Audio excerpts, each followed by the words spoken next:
신약성경 127쪽 누가복음 18장 35절을 제가 읽습니다.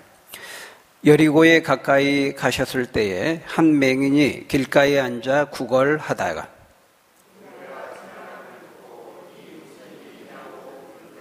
그들이 나사렛 예수께서 지나가신다 하니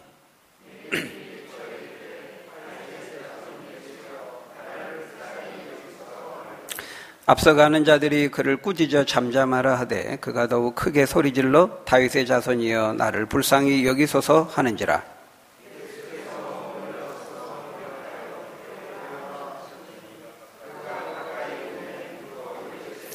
내게 무엇을 하여 주기를 원하느냐 이르되 주여 보기를 원하나이다.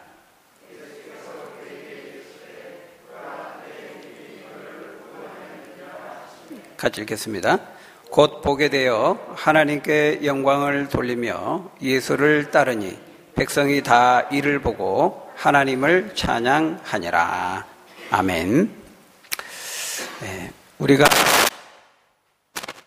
우리가 지난 시간에 살펴본 것처럼 예수님은 지금 어디를 향해 올라가고 계십니까? 예루살렘을 향해 올라가고 계십니다. 왜? 무엇 때문에 예루살렘에 올라가시는 거죠? 이제 십자가에 못 박혀 죽으실 때가 그 기약이 가까이 이르렀기 때문이었습니다.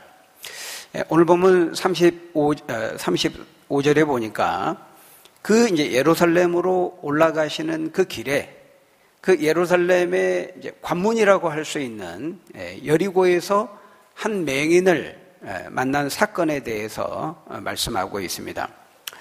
예수님은 바로 앞에 있는 본문에서 자신이 이 땅에 인자로 오신 것은 사람의 아들로 오신 것은 사람의 몸으로 오신 것은 구약의 많은 선지자들이 예언한 것들을 응하고 이루시기 위함이었다. 그렇게 말씀했죠.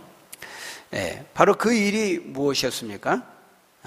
바로 그 32절, 33절에서 말씀하는 것처럼 자신이 이방인들에게 넘겨져서 조롱과 희롱을 당하고 침뱉음과 채찍에 맞으면서 마침내 십자가에 고난당하시고 죽으시는 일이었습니다. 그리고 다시 3일 만에 다시 살아나는 바로 그것이었죠. 다시 말하면 십자가에서의 죽으심과 부활이었습니다. 그것이 없이는 우리 모든 죄인들을 구원하실 수 없었기 때문에 우리를 구원하시기 위한 그 대속의 과정에서는 반드시 피할 수 없는 것이 바로 그 십자가의 고난의 그 죽음의 길이었던 것입니다.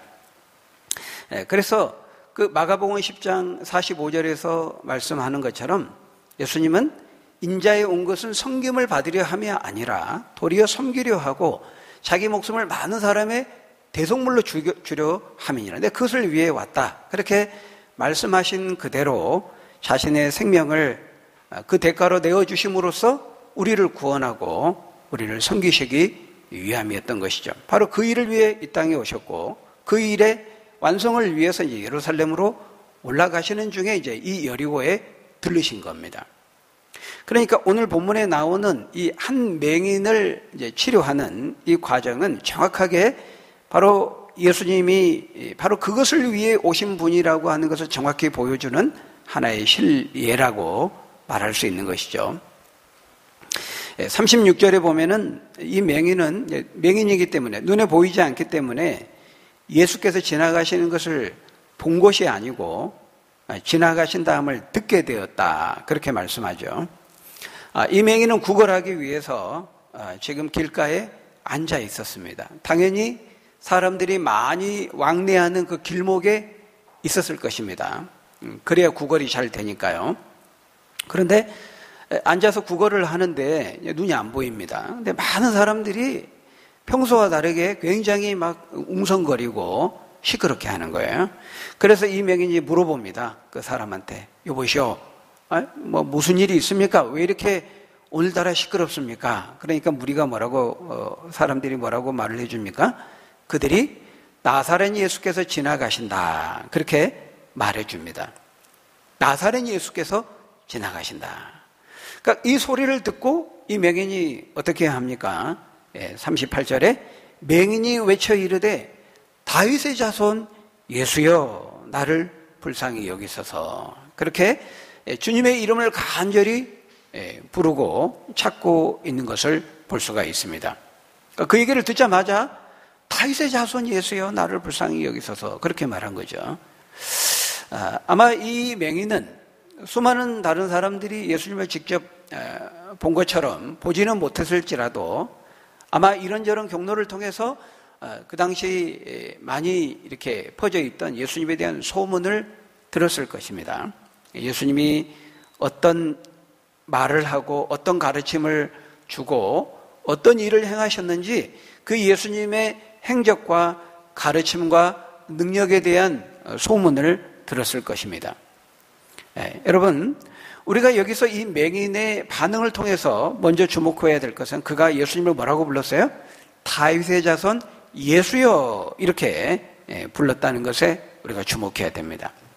이 다윗의 자손 예수여, 이 다윗의 자손이라고 하는 호칭이 중요한 것은 바로 그것이 메시아, 그리스도, 구원자를 의미하기 때문에 그렇습니다. 우리가 지난 시간에 살펴봤죠. 처음에 아담이 에덴에서 죄를 범한 다음에 하나님께서 여자의 후손을 보내시겠다 이렇게 예언하셨습니다. 약속하셨습니다. 그리고 그 여자의 후손은 좀 더 구체적으로 나중에 아브라함의 자손으로 예언되고 또 그 아브라함의 자손은 야곱의 자손, 즉 이스라엘의 자손으로, 그리고 이스라엘의 12아들 중에 특별히 이제 유다의 자손을 통해서 올 것이라 예언되고 그 유다의 자손 중에 특별히 다윗의 자손으로 올 것이라고 예언되어 있었습니다. 그러니까 이제 이스라엘 백성들이라고 하면은 유다 백성들은 다윗의 자손 이 호칭을 쓸 때 벌써 그것이 무엇을 의미하는지 이스라엘 백성들, 유다 사람들이라면은 다 알고 있었다라는 것이죠. 근데 이 다른 무리들은 지금 왜 이렇게 시끄럽습니까? 이 맹인이 물어보니까 뭐라 그랬어요? 나사렛 예수가 지나가신다 이렇게 말했잖아요. 그러니까 나사렛 예수라는 것은 굉장히 이제 객관적인로 지칭하는 겁니다. 그러니까 나사렛 출신의 예수라는 거예요. 그러니까 나사렛 예수라는 거는 그 당시에 예수라는 이름이 여러 이름이 있었어요. 철수라는 이름이 여러 이름인 것처럼. 근데 뭐 박철수도 있고 김철수도 있고 오철수도 있고 그렇지 않습니까? 근데 이제 예수라는 이름이 많이 있었기 때문에 구별하기 위해서 나사렛 예수, 나사렛은 지역의 이름입니다. 그러니까 나사렛에서 사는 그 예수 이런 말이거든요. 광교동의 용화, 인계동의 용화. 그럼 이제 광교동에 사는 용화, 뭐 그런 말이겠죠.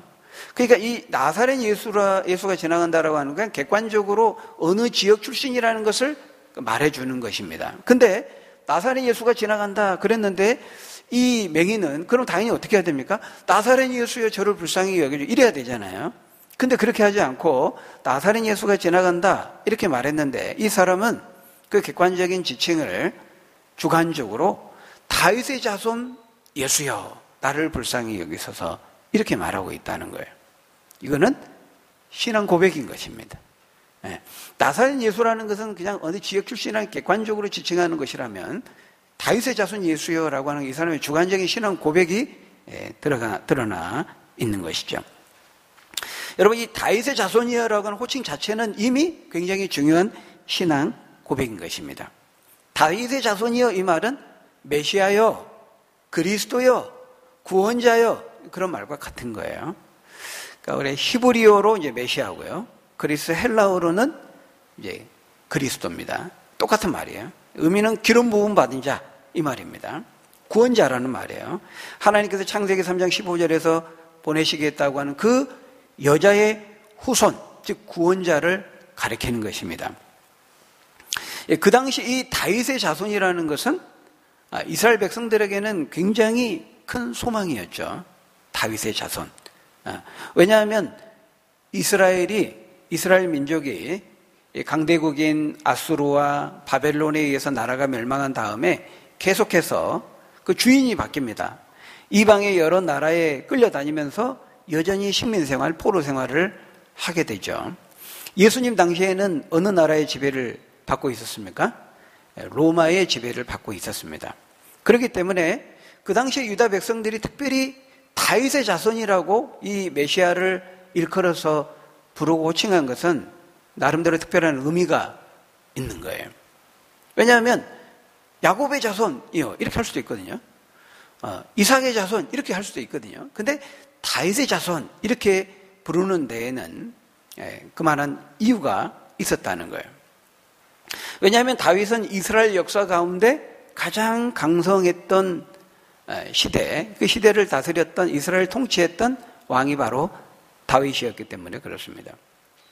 다윗은 하나님의 마음이 합한 사람이었죠. 하나님의 마음이 합한 사람 다윗이 하나님을 사랑하는 믿음을 가지고 살고 그 믿음으로 나라를 다스렸기 때문에 하나님께서 다윗을 축복하셨어요. 그래서 이 다윗 이전까지는 이스라엘이 한 번도 겪지 못한 일을 경험하게 됩니다. 싸우기만 하면 다 이기는 겁니다, 다윗이. 그전에는 주변 나라들로부터 엄청나게 많은 괴롭힘을 받았어요. 블레셋, 미디안, 수없이 많은 나라들, 이 모압, 암몬, 계속 괴롭힘을 받았는데 이제 다윗 시대에 이르러서는 역전이 됩니다. 오히려 다윗이 주변의 이방 나라를 복속시키고 조공을 받습니다. 그러니까 군사적으로도 뿐만 아니라 영적으로도 정치적으로도 경제적으로도 가장 강성하고 가장 번영하고 가장 평안했던 시기가 바로 다윗 시대였습니다. 그렇기 때문에 특별히 메시아를 일컬을 때 이삭의 자손이나 야곱의 자손으로도 부를 수 있었지만은 특별히 다윗의 자손이라고 부르는 것이 이 메시아를 기다리는 이 식민 지배를 받는 이스라엘 유다 백성들의 그 기대와 정서에 훨씬 더 부합했다고 말할 수 있는 것이죠. 자, 그러면 이 다윗의 자손으로 메시아가 왔을 때 어떤 일들이 일어날까요? 하나님은 그것도 여러 선지를 통해서 이미 다 예언을 하셨어요. 이 다윗의 자손으로 아담을 통해 예언된 이 여자의 후손으로 온 이 다윗의 자손이 오면 어떤 일이 있을지를 여러 선지를 통해서 이미 많이 예언하셨는데요. 그중에 이사야 선지를 통해서 이사야 35장 3절에서 6절에 보면 이렇게 말씀합니다. 우리 한번 같이 읽어볼까요? 시작. 너희는 약한 손을 강하게 하며 떨리는 무릎을 굳게 하며 겁내는 자들에게 이르기를 굳세어라 두려워하지 말라. 보라 너희 하나님이 오사 보복하시며 갚아 주실 것이라. 하나님이 오사 너희를 구하시리라 하라. 그때에 맹인의 눈이 밝을 것이며 못 듣는 사람의 귀가 열릴 것이며 그때에 저는 자는 사슴같이 뛸 것이며 말 못하는 자의 혀는 노래하느니 이는 광야에서 물이 솟겠고 사막에서 시내가 흐를 것임이라. 놀라운 말씀이 예언되어 있는데요. 여기 보면 하나님이 오사라는 말이 두 번 반복되고 있습니다. 다윗의 자손 메시아가 하나님의 때가 차면 올 것인데 그 메시아의 오심, 그 다윗의 자손으로 온다는 것을 누구의 오심으로 말하고 있어요? 하나님이 오사 두 번 반복되고 있습니다. 하나님의 오심으로 말씀하고 있어요.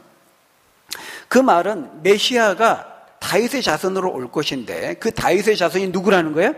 하나님이라는 겁니다. 그래서 메시아 구원자 하나님이요 하나님의 아들이라고 말하는 거예요. 근데 그 하나님이 오시면은 보복하신다는 거예요. 심판하신다는 거예요. 그리고 또 어떤 일을 하신다는 거예요? 그때에 맹인의 눈이 밝아지고 못 듣는 사람의 귀가 열리고 또 저는 자는 사슴같이 뛴다는 겁니다.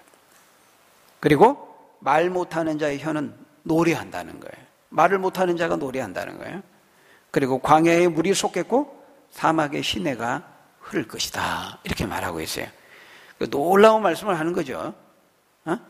태어나면서 맹인으로 태어나는데 눈이 밝아져 보고 말을 못하는 사람으로 있는데 입이 열려서 노래를 하고 태어나면서 듣지 못하는 이 청각의 장애를 가지고 있는 사람이 듣게 되고 광야에 내가 흐르고 사막에 물이 솟고 이런 놀라운 일들이 일어나게 된다고 말하고 있어요. 어떻게 광야에 물이 솟고 사막에 시내가 흐릅니까? 그건 더 이상 광야가 아니죠. 사막이 아니죠. 광야와 사막이 그런 일이 있을 수 있습니까? 불가능한 일이죠. 그런데 하나님이신 메시아가 오시면은 그런 놀라운 일들이 일어나게 된다는 거예요. 그런 불가사의하고 불가능하게 보이는 일들이 가능해지게 된다는 것입니다. 이것은 메시아의 구원자로서의 그 신적인 능력, 권세를 말씀하고 있는 것이죠. 그래서 이 맹인은 들으니까 예수님이 그런 일을 하시는 거예요. 여러분 지금 그 일을 하고 계시면 누구예요? 예수님이잖아요. 앞에서 우리가 봤던 것처럼 수없이 많은 불치병들, 사람의 힘으로 도저히 어찌할 수 없었던 그 병들을 예수님은 막 다 고치고 치료하시고, 지금 이 이사야 선지자가 예언했던 일들이 예수님을 통해서 막 일어나고 있었거든요. 그러니까 맹인은 그것을 소문으로 들은 것입니다. 그러니까 사람들은 나사렛 예수가 지나가신다 이렇게 말했잖아요. 그러니까 예수를 통해서 그런 놀라운 일들이 일어나고 그 기적과 이적을 보면서 사람들이 신기해하면서 예수께 몰려왔어요. 그렇지만은 많은 사람들, 무리들은 그걸 보면서도 긴가민가했어요. 진짜 저분이 다윗의 자손을 오신 맞나? 그런 것도 같고 아닌 것도 같고 확실히 믿지를 못했어요. 확신하지 못했어요. 근데 이 맹인은 확신했던 겁니다. 그래서 그 예수님을 보면서 주저하지 않고 망설이지 않고 담대하게 다윗의 자손 예수여 나를 불쌍히 여기소서 이렇게 고백했던 것이죠. 그러니까 이 맹인은 예수를 하나님께서 보내시기로 약속하신 그 여자의 후손, 다윗의 자손으로 오실 메시아로 믿었던 것입니다. 그곳에 많은 사람들이 있었음에도 불구하고 아랑곳하지 않고 큰 소리로 그렇게 불렀던 것은 그가 이 앞이 보이지 않는 맹인으로서의 그 삶의 자기 개인적인 그 문제의 절박함도 있었겠지만은 예수님이야말로 바로 저분이야말로 자신의 문제를 해결해 줄 수 있는 유일한 메시아, 구원자라고 하는 그 예수님에 대한 믿음의 확신이 있었기 때문에 그렇게 큰 소리로 불렀던 것이죠. 여러분, 시력을 잃고 아무것도 보지 못하는 그 맹인의 삶을 산다는 것은 얼마나 참 고통스럽고 비참한지 모릅니다. 우리가 직접 이 맹인의 입장이 되어보지 않기 때문에 우리는 이 사람의 아픔과 그 좌절과 비참을 이해하기 어렵겠죠. 그렇기 때문에 이 사람은 이 구약의 많은 선지자를 통해 예언된 그 메시아와 관련된 다윗의 자손과 관련된 그 많은 예언의 내용들이 있지만은 다른 것들은 다 몰라도 요 이사야 35장을 통해서 말씀하신 요 부분만큼은 달달 외우고 있었을 거예요. 메시아가 오면, 다윗의 자손이 오면 맹인의 눈이 밝아지게 된다. 요 부분은 달달 외우고 있었을 것입니다. 그리고 그 예언에 대한 내용을 가지고 늘 마음에 새기면서 참 그분이 빨리 오셨으면 좋겠다. 내가 정말 그분을 만났으면 좋겠다. 하나님 왜 그분을 지금 안 보내주시나요? 이렇게 매일매일 기대하면서 학수고대하면서 하루하루를 살고 있었을 거예요. 그런데 어느 날, 바로 그날, 바로 그곳에 예수님이 지나가신다는 소리를 듣고 이 사람은 그 소리를 듣자마자 큰 소리로 믿음의 확신을 가지고 다윗의 자손 예수여 나를 불쌍히 여기소서 이렇게 불렀던 것이죠. 그때 예수님이 어떻게 하셨습니까? 멈추어 서서 그 사람의 필요에 응답하시는 것을 볼 수 있습니다. 참 우리가 복음서에서 늘 살펴보지만 예수님은 간절함과 절박함을 가지고 나오는 사람을 단 한 사람도 외면하지 않는다는 것을 우리가 확인해 볼 수 있어요. 간절함과 절박한 마음과 그 믿음을 가지고 요청할 때 주님은 단 한 사람도 외면하지 않으셨습니다. 여러분, 예수님은 지금 이 대속의 막중한 이 구원의 사명을 이루기 위해서 예루살렘에 올라가고 계시는 중이었어요. 그러니까 모든 예수님의 그 신경이 지금 다 이 대속의 사역에 집중하고 그 일에 예민하게 집중하고 있을 때였죠. 그럼에도 불구하고 예수님은 이 사람들에게 무시당하고 전혀 비중이 있는 인물이 아닙니다. 이 맹인은. 그런데도 이 맹인이 소리를 지르면서 간구하고 요청하니까 어떻게 합니까? 그냥 외면하고 그냥 모르차고 그냥 지나칠 수도 있을 터인데 그렇게 하시지 않고요. 40절에 보니까 즉각 가시던 길을 멈추시고 머물러 서서 그 사람의 호소에 응답하고 계시는 것을 볼 수가 있는 것이죠. 여러분, 이것은 무엇을 보여줍니까? 우리 주님은 간절함과 절박한 믿음과 마음을 가지고 호소하고 부르짖고 요청하면 반드시 외면치 않으시고 응답하신다는 거예요. 네. 우리도 마찬가지입니다. 네. 우리도 이 간절함과 절박함과 절실한 마음을 가지고 겸손히 주님을 요청하고 주님께 부르짖고 주님께 나아가면 주님이 절대로 외면하지 않고 우리를 만나 주신다라는 거예요. 이 사람이 크게 부르짖으니까요, 앞서가던 사람들이 너무 시끄러우니까 거기 39절에 뭐라고 말하고 있어요? 네.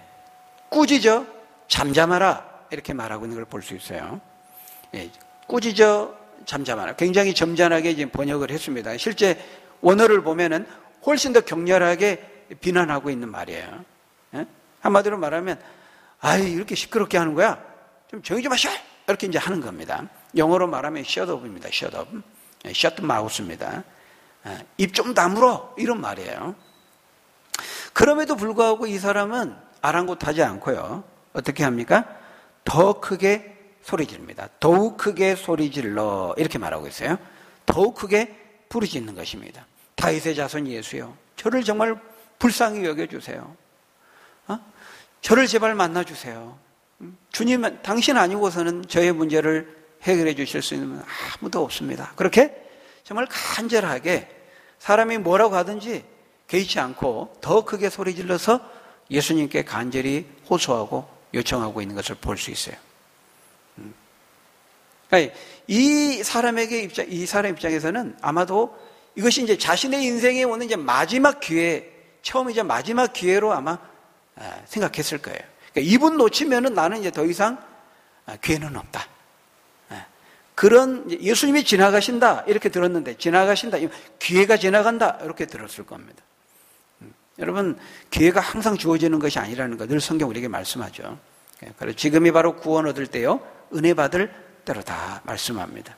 기회가 있을 때 잡아야 되고, 하나님 우리에게 구원의 기회를 주셨을 때, 은혜를 주시고 그 기회를 주셨을 때 우리는 잡아야 되는 거예요. 그 절박함을 가지고 이 맹인이 예수님께 큰 소리로 부르짖고 요청하고 있는 거예요. 마치 이번에 아까 우리 집사님도 기도하셨지만은 아프가니스탄 그 사람들, 그 반정부 테러 단체인 탈레반이 아프가니스탄을 이제 점령하니까요, 그 수도인 카불 그 공항에서 그 많은 사람들이 몰려서 미군들에게 손을, 정말 그 절박한 손을 이렇게 뻗으면서 제발 살려달라고, 날 좀 데려가 달라고 그렇게 간절하게 호소하는 거 보지 않습니까? 정말 좀 마음이 너무 안타깝더라고요. 어떻게 해줄 수 없기 때문에. 그 담벼락을 넘어서 막 아이도 막, 나는 못 가더라도 우리 아이만이라도 이렇게 하는 걸 보게 되는데요. 이제 바로 그런 절박함입니다. 우리가 그런 상황에 있지 않으니까 정말 알 수가 없는 거예요. 집사님과 기도하신 것처럼 우리가 이 자유 대한민국의 이 자유로운 신앙의 환경 속에, 이 좋은 믿음의 환경 속에, 물론 그러기까지 많은 순교자들의 피가 흘려졌지만은 참 이렇게 되기 좋은 환경 속에 민주화되고 자유화된 이런 대한민국 환경 속에 우리가 살아간다는 것이 정말 얼마나 큰 하나님의 은혜인지를 다시 한번 또 생각하게 되었는데요. 그런 절박함을 가지고 지금 이 맹인이 이 예수님 놓치면 내 인생은 이제 여기서 끝난다, 마지막 기회다, 그런 절박함을 가지고 예수님의 이름을 부른 겁니다. 근데 예수님은 어때요? 바로 그런 그 간절한 부르짖음으로 주님을 찾는 것을 주님은 기뻐하신다는 거예요. 그런 마음을 어여삐 여기신다는 것입니다.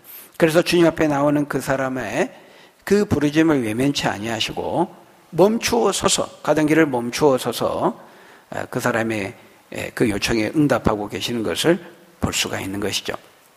여러분, 성경에 보면은 하나님 앞에 이렇게 간절함을 가지고 하나님 앞에 나아갔다가 응답함을 받은 사람들이 수없이 많이 기록되어 있습니다.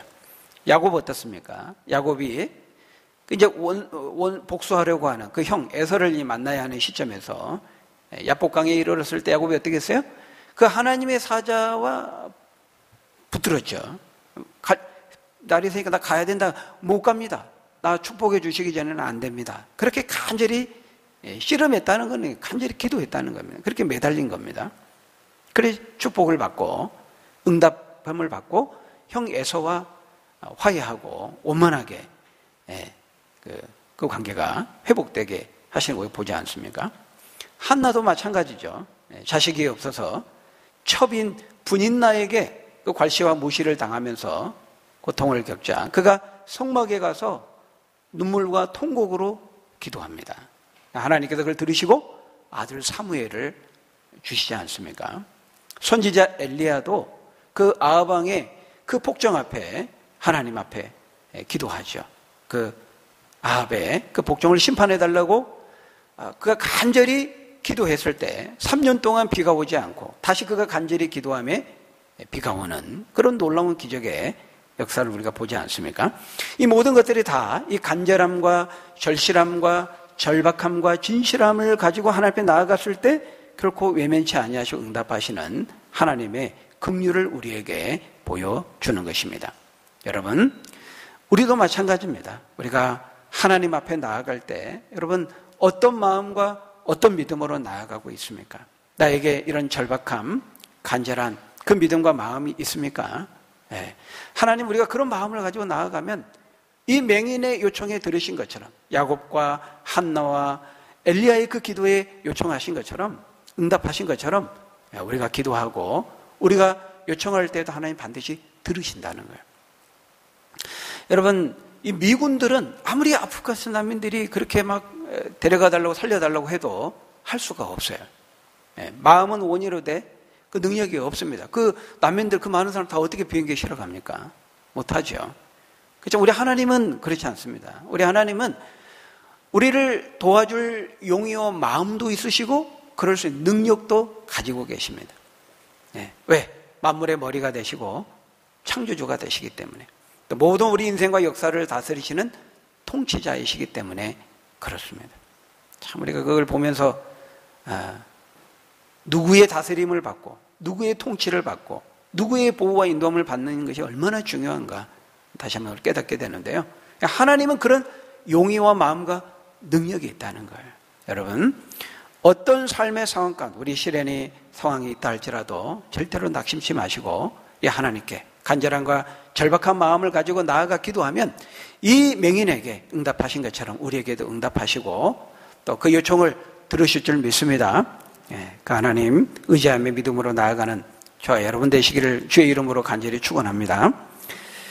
또 하나 오늘 본문을 통해 우리가 교훈해 주시는 것은 작은 것에 충성해야 된다라는 것입니다. 이 작은 것에 충성하는 것 이것이 최고의 섬김입니다. 예수님은 지금 앞에서 예루살렘을 향해 가야 된다고 말씀하셨어요. 그 가시는 이유는 모든 사람의 그 32절 33절 말씀하는 것처럼 이방인에 넘겨져서 고난을 당하여 죽으심으로써 대속적인 죽음을 통해서 우리 모든 인류를 구원하시기 위해 올라가셔야 된다 이렇게 말씀하셨어요. 그런데 그렇게 말씀하신 것처럼 주님은 지금 바로 그 대속의 죽음을 통해 섬기는 것처럼 그 섬김의 기회가 주어졌을 때 다음으로 미루지 않고 그대로 행하시는 것을 볼 수 있습니다. 한 사람 맹인의 요청에 그대로 응답하시고 계신다는 거예요. 만일 이 맹인의 요청에 외면하셨다면 예수님은 굉장히 우스꽝스러운 분이 되고 마는 거죠. 막 입으로는 거창하게 내가 인류의 대속을 위해서 고난을 당하고 죽으러 예루살렘에 간다. 멋지게 말씀하셔놓고서는 한 사람의 그 요청에 구원의 요청에 외면한다면 그건 앞뒤가 안 맞는 겁니다. 거창하게 인류의 대속을 부르짖고 가장 가까이 있는 한 사람의 그 구원을 외면한다면은 그거는 앞뒤가 안 맞는 것이죠. 그건 거짓말이 되고 스스로를 부인하는 것이 되고 많은 것입니다. 그러니까 지극히 작은 한 사람의 필요와 간구를 외면하지 않는 것, 복음서 전체를 통해서 예수님이 우리에게 보여주고 있는 모습이죠. 여러분 그렇습니다. 지극히 작은 일에 충성된 자가 큰 일도 할 수 있는 겁니다. 지극히 작은 섬김도 못하는 사람이 큰 섬김을 할 수 없는 거 어불성설입니다. 말이 안 되는 겁니다. 여러분 우리가 이제 앞으로 대선을 이제 다가오고 대선 후보를 선택해야 되는데요. 여러분 잘 기도하시면서 분별하시기 바랍니다. 모든 여야를 막론하고 정치인들이 다 내가 나라와 국민을 위해서 이 한 몸을 희생하고 드리겠습니다. 바치겠습니다. 거창하게 나라와 국민을 늘 들먹이죠. 근데 이게 진짜 그렇게 할 건지 아닐지 우리가 판단하기가 쉽지 않아요. 근데 한 가지 요건이 있어요. 시금석이 있어요. 뭐냐면은 지금까지 그 사람이 가장 가까이서 이 나라와 국민을 거론하기 전에 가장 지극히 작은 일들, 가장 가까이 있는 가정이 얼마나 충실하고 그가 얼마나 말한 대로 한 사람을 잘 그렇게 섬겼는지, 희생했는지를 이제 봐야 되는 거예요. 지극히 가까이 있는 가정도, 자기 자녀들도, 가까이 있는 사람들도 상처 주고, 거기다가 막, 비난을 받고, 그런 사람이 어떻게 큰 일을 할 수 있겠어요? 그거는 어불성설인 거예요. 네. 지극히 작은 일에 충성된 자가 큰 일을 할 수 있고, 하나님은 그런 사람에게 큰 일을 맡기신다고 말씀하고 있어요. 여러분도 그렇잖아요. 여러분도 누가 막 여러분에게만 말은 번질하게 잘하는데 약속도 안 지켜. 늘 책임감도 없어. 성실하지도 않아. 말하고 행동이 틀려. 그럼 그 일을 맡깁니까? 신뢰를 못 하는 거예요. 그건 너무 당연한 거죠. 근데 개인적인 사생활, 삶에 대한 부분이 형편없는데 나라 일은 잘할 것이다? 여러분, 그거는 성경적으로 볼 때는 맞지 않는 겁니다. 목사가 다른 거 형편없는데 설교만 잘하고 말만 잘하면 되는 겁니까? 목회만 잘하면 되나요? 그건 실력으로 되는 그런 문제가 아닙니다. 한 가지 지극히 작은 일에 성실하고 정직하고 진실할 때 다른 많은 일도 큰 일도 또 그와 같은 방식으로 할 수가 있는 것이죠. 목회자인 저도 우리 성도들 어떤 일을 이렇게 부탁하고 맡길 때 보면 정말 사소한 일들을 작은 일로 여기지 않고 최선을 다해서 그렇게 하는 분들에게 더 신뢰가 가고 더 큰 일들을 맡기고자 하는 마음이 드는 것은 그건 너무 당연한 것입니다. 하나님도 마찬가지라는 거예요. 때로는 폼도 안 나고 이름도 없이 빛도 없이 누가 보든 안 보든 꾸준히 일을 앞장서서 하는 사람은 정말 마음이 가고 더 큰 일을 맡기고 싶은 신뢰가 당연히 생기게 되는 것입니다. 그런 점에서 여러분 어떻습니까? 하나님 보시기에, 사람 보시기에 여러분은 어떤 사람입니까? 바라기는 하나님께도 인정받고 가까이 하는 사람들에게도 존경받을 수 있는 우리 믿음의 사람들이 되시기를 주의 이름으로 축원합니다. 마지막으로 주님은 이 맹인의 요청을 들으시면서 멈추어 서서 이 맹인에게 묻죠. 뭐라고 묻습니까? 내가 너에게 무엇을 하여 주기를 원하느냐 이렇게 묻습니다. 뻔한 질문을 하실까요? 아니 이 맹인이 나를 불쌍히 여기소서 했으면 적선 좀 많이 해주세요. 그거 아니잖아요. 당연히 눈을 좀 뜨게 해주세요. 그렇게 요청한 거죠. 예수님도 당연히 그걸 알았습니다. 그 누구보다 잘 알았습니다. 그럼에도 불구하고 그냥 불쌍히 여겨서 치료해 주시면 될 텐데 그렇게 하지 않고 그래 내가 너에게 무엇을 하여 주기를 원하느냐 이렇게 굳이 물으셨다는 거예요. 왜 그렇게 하셨을까요? 여러분 여기 굉장히 중요한 포인트가 있습니다. 여러분 주님은 다 아시지만 하나님은 우리의 입을 통해서 고백되기를 원하세요. 하나님은 인격적인 분이기 때문에 그렇습니다. 마태복음 6장 8절에 보면은 예수님이 말씀하셔요. 우리가 기도하기 전에 하나님은 이미 우리에게 무엇이 필요한지 다 아신다고 그랬어요. 그러니까 우리가 기도해야만 하나님 이거 해주세요. 저 이게 지금 문제예요. 고민이에요. 하나님 듣고 그러니 내가 몰랐다. 내가 몰랐네. 진작 좀 말하지. 그러라고 하나님이 기도하라고 하신 거 아닙니다. 하나님 다 알고 계시죠. 그럼에도 기도하라고 하신 거예요. 기도해야 내가 응답해 주겠다. 이게 하나님의 원리거든요. 왜냐하면 인격적인 분이기 때문에 그렇습니다. 하나님은 직접 우리의 신앙 고백을 듣기 원하시고 하나님은 직접 우리가 대화하고 소통하기를 원하세요. 기도는 하나님과의 대화잖아요. 인격적인 교감을, 개인적인 관계를, 친밀한 관계를 맺기를 원하신다는 거예요. 메시아이시고 하나님이시기 때문에 전지전능하시기 때문에 이미 모든 걸 다 아시고 보시고 그냥 다 주실 수 있어요. 근데 그렇게 하시지 않고 기도할 때 내가 너에게 무엇을 해주기를 원하느냐. 기도도 바로 그 통로거든요. 그렇게 하시는 것은 인격적인 분이기 때문에 그렇습니다. 우리가 개돼지에게 밥 주듯이 우리 자녀에게 그렇게 하지 않습니다. 너 요즘 뭐 필요한 거 있어? 물어보는 거는 부모가 알고 그냥 다 사줄 수도 있어요. 그럼에도 이제 교감을 원하는, 대화를 하기를 원하는 것이죠. 인격적인 소통을 원하는 것입니다. 개돼지에게 밥 주듯이 기계적으로 그냥 하나님은 그런 관계를 우리에게 원치 않으세요. 제자들이 가이사랴 빌립보에 이르렀을 때 마태복음 10장에 보면은 예수님이 질문합니다. 사람들이 나를 누구라고 하느냐? 제자들이 대답하죠. 세례 요한이라고 하고요. 어떤 사람들은 엘리야, 에레미야, 선지자 중에 한 분이라고 사람들이 생각하는 사람들이 있습니다. 이렇게 말하니까 그 다음에 예수님이 뭐라고 그래요? 그래, 그건 그렇고 그럼 너희는 나를 누구라고 하느냐? 이렇게 질문합니다. 그러니까 베드로가 대표로 주는 그리스도시요 살아계신 하나님의 아들이십니다. 칭찬을 받죠. 그러니까 다른 사람들이 말하는 게 중요한 게 아니고 그래, 그건 그렇고 너희는 나를 누구라고 생각하느냐? 너희들에게 있어서 나는 누구냐? 나와 너와 나의 관계를 말씀하시는 것을 볼 수가 있습니다. 여러분, 하나님이 원하시는 것은 우리가 인격적으로 주님을 믿는 겁니다. 우리가 신앙 고백하고 우리가 직접 기도하고 하나님의 이름을 부르며 하나님께 나아가는 걸 하나님이 원하시는 것이죠. 믿음과 구원이라는 것은 지극히 개인적인 것입니다. 다른 사람이 대신해 줄 수 있는 것이 아닙니다. 부모가 아무리 잘 믿어도요, 부모가 아무리 나를 위해 기도해 줘도 하나님은 내가 믿어야 되고 내가 주님 옆에 나와야 된다고 말씀하고 있어요. 누군가 대신해 줄 수 있는 그런 공짜 믿음이라는 것은 없다는 거예요. 내가 믿기를 하나님은 원하세요. 여러분 어떻습니까? 여러분의 개인적인 인격적인 믿음으로 하나님 앞에 나아가시는 여러분 되시기를 바랍니다. 우리 주님 반드시 메시아로 또 여자의 후손으로 다윗의 후손으로 오셔서 우리를 구원하시고요, 고난당하시고 십자가에 죽으시고 다윗의 자손 예수여 요청하면 반드시 들으시고 그 요청에 응답하시고 또 함께 하시는 그 주님 우리가 꼭 내 개인적인 믿음으로 믿고 그 이름을 부르고 우리 맹인처럼 우리의 삶의 어떤 상황 가운데 있을지라도 응답하시고 또 함께 하시고 말씀하신 대로 약속을 지키시는 그 하나님 만나고 간증하고 고백할 수 있는 저희 여러분들이 다 되시기를 예수님의 이름으로 간절히 축원합니다. 기도하겠습니다.